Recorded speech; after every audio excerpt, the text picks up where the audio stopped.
సాహెబ్ గారు కంటిన్యూ చేయండి సార్. సాహెబ్ గారు ఆ విషయంలో ఆయన మాట్లాడుతున్నారు కదా, అది భారత ఎంబసీ ఆధ్వర్యంలో జరిగిందండి. ఆయన అనేది ఏంటంటే భారతదేశం గురించి చెబుతూ దాంట్లో తెలుగు కమ్యూనిటీ యొక్క ప్రాబల్యం, వారి యొక్క పార్ట్నర్షిప్ గురించి చెప్పారు. అంటే ఒక ముఖ్యమంత్రి తన ఇంట్రడక్షన్ ఏ విధంగా ఉందో చూశారు.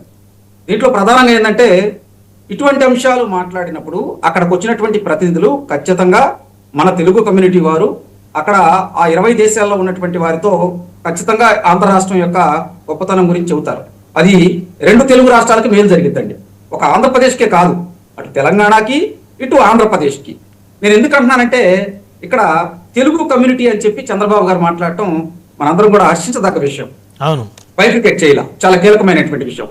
ఈ T20 ఏదైతే 20 దేశాల ప్రతినిధులు ఉన్నారో దాంట్లో కొంతమంది తెలంగాణ వాళ్ళు కూడా ఉన్నారు. ఇక్కడ ఏంటంటే ప్రధానమైనటువంటి అంశాలు చెప్పేటప్పుడు మన దేశం గురించి చెబుతూ మన రాష్ట్రాల గురించి ఇక్కడికి వస్తే వాళ్ళకి ఏ విధమైనటువంటి ఆదరణ లభించిందో అది చెప్పుకుంటూ వచ్చారు. అదేవిధంగా ఆయన జీడిపి గురించి మాట్లాడటం కానీ, మేము గతంలో ఒక చిన్న ఎగ్జాంపుల్ చెబుతానండి. కియా మోటార్స్ ఏ విధంగా వచ్చిందండి? కియా మోటార్స్ ఆ రోజు ఏ విధంగా వచ్చింది? ఇటువంటి ఒప్పందాల వల్లే కదా. ఆ రోజు HCL ఏ విధంగా వచ్చింది గన్నవరం, ఫాక్స్కాన్ కంపెనీ ఏ విధంగా వచ్చింది? ఇట్లా చెప్పుకుంటా పోతే వందల సంఖ్యలో చెప్పుకోవచ్చు. అంటే వాళ్ళకి నమ్మకం కూడా ఉండాలి కదా పరిపాలన చేసేటువంటి నాయకుల మీద. బ్రహ్మనాయుడు గారు కీలకమైనటువంటి విషయం ఉంది. ఏ ప్రభుత్వం అయినా కానీ నెక్స్ట్ ప్రభుత్వం ఆ ఇన్వెస్టర్లను ఒడిచిపట్టుకోవాలి. కానీ జగన్మోహన్ రెడ్డి గారు వచ్చిన తర్వాత రివర్స్ టెండరింగ్ విధానం అంటూ వచ్చిన వాళ్ళందరూ వెనక్కి పంపించేశారు కదా. ఇందాక మిత్రులు చెప్పారు లులు వాళ్ళ ఉపయోగం ఏముంది, లులు విశాఖపట్నంలో ఇస్తున్నారు, ఎక్కడ ఇస్తున్నారు? ₹10 భూములు ఇస్తున్నారు, 99 పైసలు భూములు ఇస్తున్నారు. వీళ్ళు కోర్టుకి వెళ్ళారు. కోర్టు కూడా హైకోర్టు ఏముందంటే, అయ్యా ఇన్వెస్ట్మెంట్ చేసే వాళ్ళు అడుగుతా ఉంటారు, వాళ్ళ MOU ప్రకారం ఏదైనా ఇబ్బందులు వచ్చినప్పుడు ఖచ్చితంగా కోర్టు పరిధిలోకి తీసుకుందాం. అసలు వాళ్ళు ఇన్వెస్ట్మెంట్ చేయకుండానే మీరేంది, మీ మాటలేంటి? గతంలో కూడా మీరు మెయిల్స్ పెట్టారు, ఇక్కడికి ఇన్వెస్ట్మెంట్ చేయడానికి రావద్దు, మీ అంతు తెలుస్తాం, మీ వ్యవహారం తెలుస్తాం, మీ బట్టలు ఉడతీస్తామంటే ఎవరిని ఇక్కడికి వస్తారండి?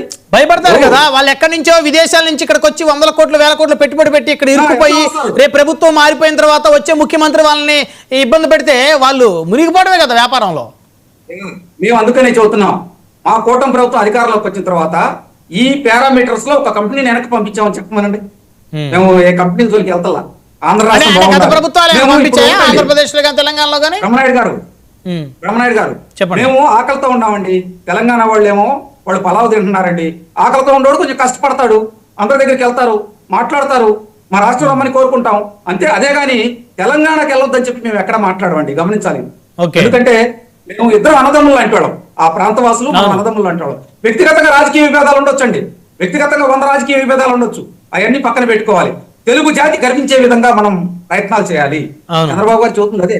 కాబట్టి ఏంటంటే నేను అనేది ఇందాక మిత్రులు నేదురుమల్లి జనార్దన్ గారి గురించి ఏదో ఒక స్టోన్ వేసిన ఆయన గురించి చెప్పారు. కానీ అరే IT ప్రపంచాన్ని ఇక్కడికి తీసుకొచ్చి బిల్ గేట్స్ లాంటి వ్యక్తిని, మైక్రోసాఫ్ట్ అధినేతని ఇక్కడికి తీసుకొచ్చింది చెప్పలేదంటే అది ఆయన పర్సనల్ విషయం, నేను దాన్ని ఏమన్నాను. కానీ ఒక ప్రభుత్వం ఇంకో ప్రభుత్వం అది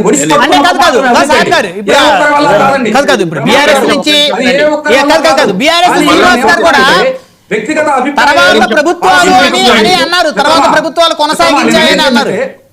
కాదు మిత్రమా. ఇప్పుడు చంద్రబాబు నాయుడు గారు మీకు బిజినెస్ స్కూల్ తీసుకురావడం కానీ, నల్సార్ యూనివర్సిటీని తీసుకురావడం కానీ, చాలా యూనివర్సిటీలు తీసుకురావడంలో కీలక పాత్ర పోషించారండి. నేనేంటంటే వ్యక్తిగత అభిప్రాయాల వేరు, పాలసీ మేటర్స్ వేరు మిత్రమా. నేను కాబట్టి ఏమంటానంటే ఇద్దరు మిత్రులు ఉండొచ్చు, కానీ నేదురుమల్లి జనార్దన్ రెడ్డి గారు శంకుస్థాపన చేశారు, ఆ తర్వాత వచ్చిన ప్రభుత్వాలన్నీ కూడా కొనసాగించారు. నేను అడిగాను కదా చంద్రబాబు గారి పేరు ఎందుకు చెప్పలేదంటే నాకేం వ్యక్తిగతమైన కక్ష్యం లేదు, ఆయన ఖచ్చితంగా ఆయన కంట్రిబ్యూషన్ ఉంది ఈ రాష్ట్రం డెవలప్ అవడంలో చెప్పారు. బ్రహ్మనాయుడు గారు మా ఆలోచన విధానం ఏ విధంగా ఉందంటే, అభివృద్ధి చెందాలంటే మనందరం కలిసికట్టుగా ముందరకెళ్ళాలి. అంతేగాని రివర్స్ టెండరింగ్ తీసుకురావటము, లేదా నువ్వు ఇక్కడ పనికి రావటము అవన్నీ చేయకూడదు. ఈ ప్రభావం ఏమైందంటే నెక్స్ట్ వచ్చే వాళ్ళ మీద ఆ ప్రభావం చూపించింది.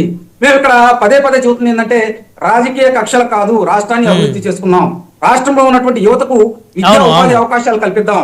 మేము ఇదే కాదండి, ఇప్పుడు విశాఖపట్నంలో CA సదస్సు పెట్టినప్పుడు మా మినిస్టర్లు అందరూ దేశ విదేశాలు తిరిగారు, అక్కడ ఉన్నటువంటి ఇండస్ట్రియలిస్టులు కలిశారు, ఆంధ్రప్రదేశ్ రమ్మన్నారు.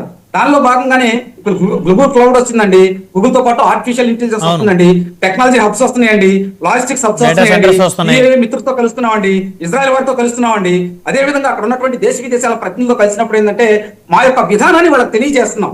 ఆంధ్రప్రదేశ్ పెట్టుబడులకు స్వర్గధామం, మీరు ఇక్కడ రాండి, మీరు ఇక్కడికి వస్తే బెనిఫిట్స్ ఉంటాయి. ఇక్కడ ప్రతిపక్ష పార్టీ ఏం చేయాలండి, దిగజారిన వ్యాఖ్యలు చేయకూడదు, దిగజారిన కామెంట్లు చేయకూడదు. దాని గురించి వస్తే మంచిదే కదా. పాలసీ మెటర్లో ఏమైనా లోపాలు ఉంటే ఖచ్చితంగా చెప్పాలి. ఎందుకంటే అది గవర్నమెంట్ సరి చేసుకోవడానికి ఒక మంచి అవగాహన, మంచి చక్కని అవకాశం. రండి అసెంబ్లీలో మాట్లాడండి, ఏమైనా మీరు దావాసులు ఏం తెచ్చారు, ఎంతమందికి పెట్టుబడులు వచ్చినాయి, ఎన్ని ఉద్యోగాలు వస్తున్నాయి, మీరు ఎస్ఐపి ద్వారా ఏం చేస్తున్నారు అని మీరు మాట్లాడండి. ఖచ్చితంగా ప్రభుత్వ విధానం మంచిదైతే మీరు సపోర్ట్ చేయండి, లేకపోతే ఓకే సాహిబ్ గారు ఒక్కొక్కరు వన్ వర్డ్ కంక్లూజన్ తీసుకుందాం, సమయం ఆల్మోస్ట్ ఆల్ కంప్లీట్ అయింది. వెంకటేష్ గారు చెప్తారేమన్నా? Next one by one word